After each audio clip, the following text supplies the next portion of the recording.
Good evening for Telesur. I'm Cody Weddle in Caracas, Venezuela. This is From the South. We begin with tonight's headlines. 3 Colombian paramilitary leaders arrested as Venezuela acts against the massive smuggling of subsidized fuel, food, and medicine. Plus, more than 30,000 Guatemalans have gathered in the main plaza to demand the resignation of President Otto Pérez Molina. Finally, Chilean students once again hit the streets of the capital to demand education reform, and they're once again hosed down by police.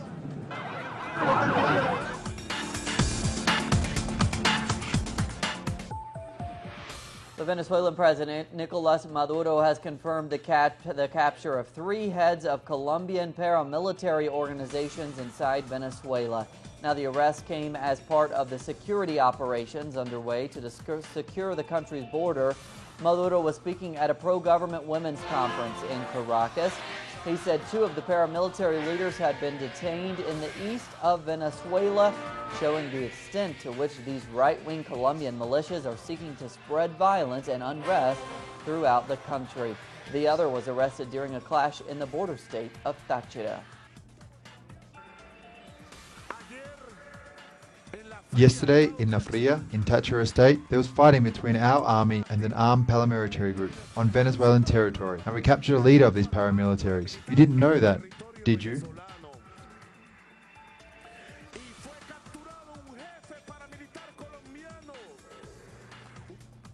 Venezuelan President Nicolas Maduro accused the paramilitaries and their backers, like former Colombian President Álvaro Uribe, of being behind the massive smuggling of subsidized fuel, food, and medicine out of Venezuela.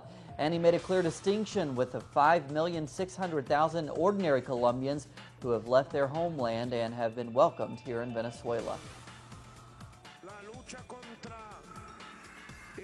This is a fight against hoarding, speculation, and reselling at a higher price. Who came up with this reselling? The paramilitary mafias of the oligarchy of Colombia. The noble people of Colombia are very different to the Uribista mafias. On Wednesday, the foreign ministers of both Venezuela and Colombia agreed to combat crime along the border. Delcy Rodriguez of Venezuela and Maria Ángela Holguín of Colombia met in the Colombian city of Cartagena and announced their intention to develop a joint border security plan. Now it follows Venezuela's decision to close a major border crossing in order to crack down on smuggling and other crimes committed by Colombian paramilitaries on Venezuelan territory.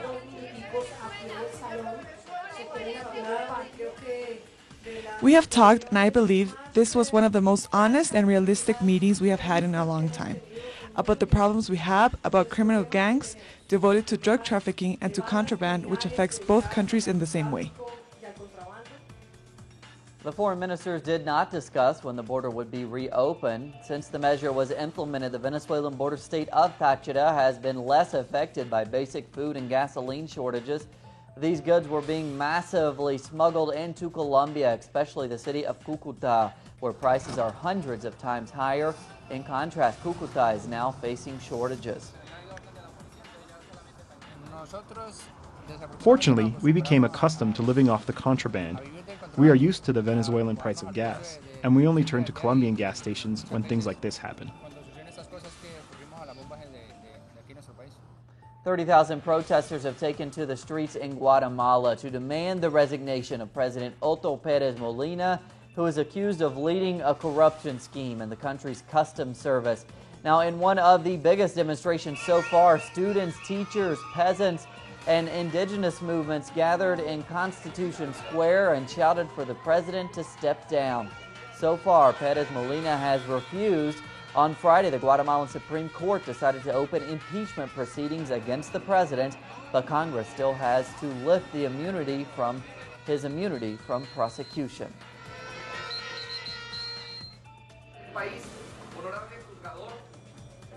Earlier, the former Vice President Roxana Baldetti was denied house arrest and will have to face trial while in jail. Now, Baldetti has been charged in connection with the same scandal and was forced to resign in May. 27 other people, including a number of senior government officials, are also under arrest over the scheme known as La Línea, or the Line.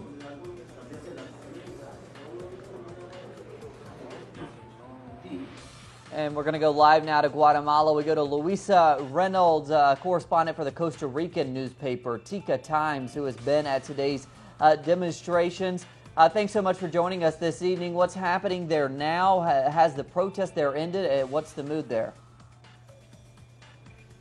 Well, I have actually just come back from the protest. I was there an hour ago, and despite the heavy rain, it was still going strong. There was thousands of people in Guatemala City Central Square singing the national anthem, shouting for Otto Pérez Molina to resign, and I believe it will still go on for a fair number of hours, possibly beyond midnight.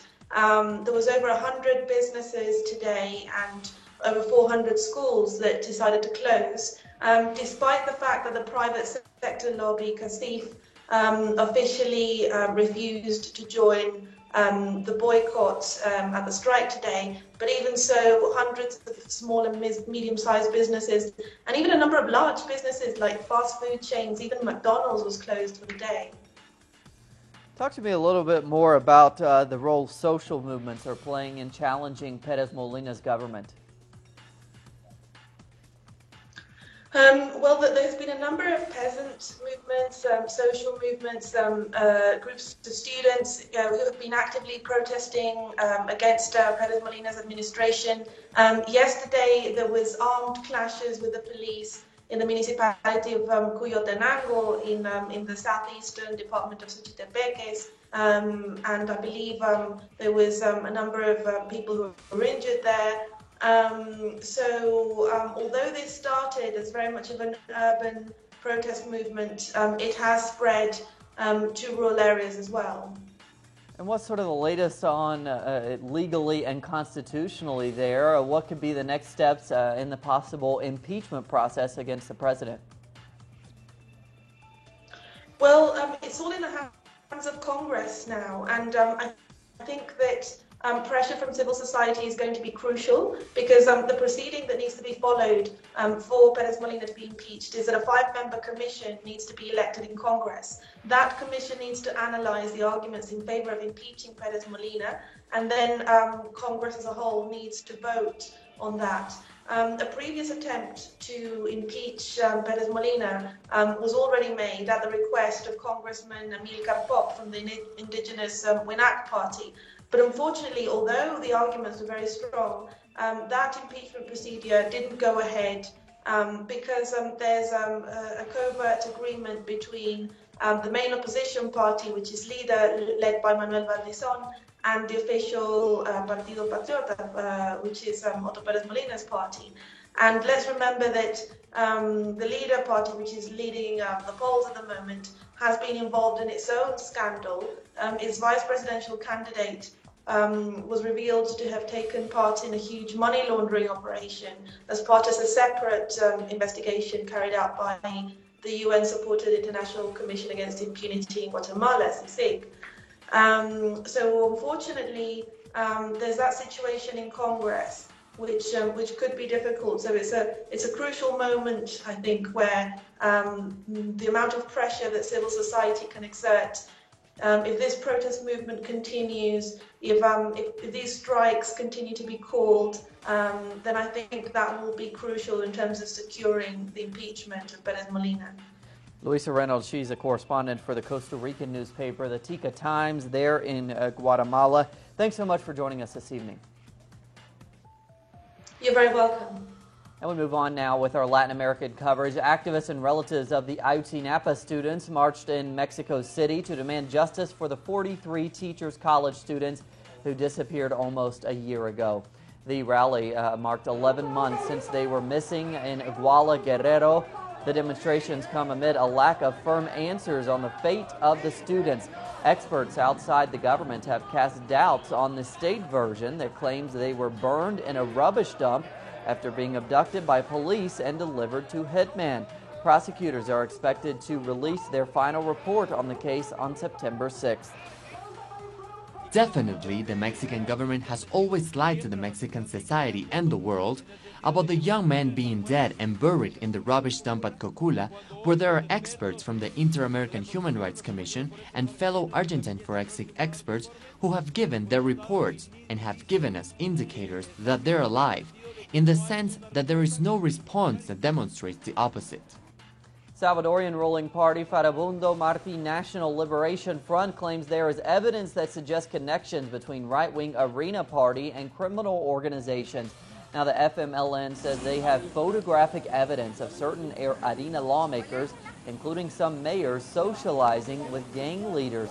Officials will begin investigations on these accusations. The accusations come after a recent massacre in the country's Quetzaltepeque prison, where a murdered gang member was believed to have ties with Arena members in the city of Aropa.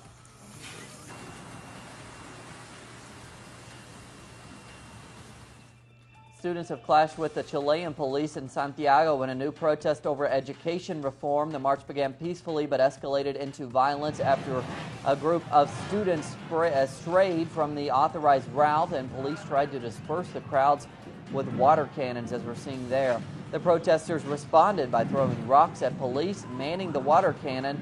The protesters complained that President Michelle Bachelet is failing to deliver on her promise to introduce quality free education for all.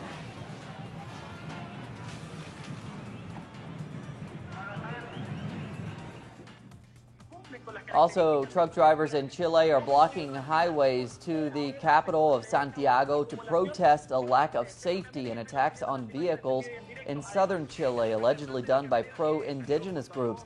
Drivers from the southern Araucanía region complain that the government has been unable to provide security and stop incendiary attacks. Groups have been targeting forestry drivers and settling trucks ablaze. It has allegedly been done by Mapuche groups calling for the return of their land.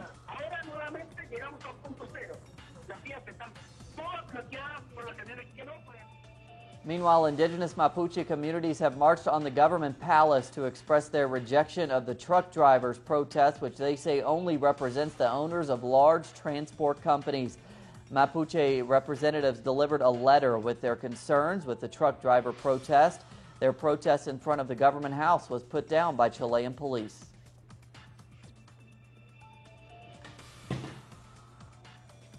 Several animals rescued from Mexican circuses arrived at a wildlife refuge in Denver, Colorado, in the United States. Mexico passed a new law last January banning the use of animals in circuses. The owners had 6 months to stop using them. The animals rescued 2 males and 6 female lions. A puma and bobcats and a coyote were found emaciated and in poor health in Mexico circuses and underwent rehabilitation before the trip. They were taken to the Wild Animal Sanctuary in Colorado, the oldest and largest nonprofit sanctuary in the U.S., dedicated exclusively to rescuing captive, exotic, and endangered large carnivores. Coming up after the break, as the refugee crisis worsens across Europe, some are saying that the solution is welcoming refugees. This and more.